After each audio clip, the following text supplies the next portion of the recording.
प्रेम आहे परंतु मराठी भाषेच्या नावाखाली दादागिरी करणं योग्य नाही अशी आमची भूमिका आहे. मराठी आपण आहोत.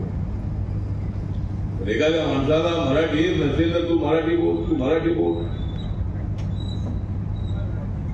आता तिकडे बाहेर सगळ्या दिल्लीमध्ये 4 लाख लोक मराठी आहे. उत्तर प्रदेश मध्ये सुद्धा 5,000 पेक्षा जास्त मराठी आहे.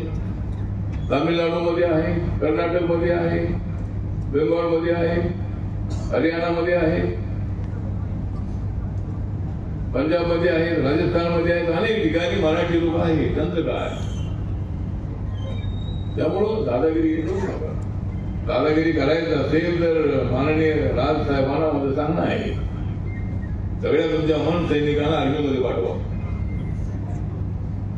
तर अशी दादागिरी करू नका. तर आपल्याला महाराष्ट्र शांत ठेवायचं आहे.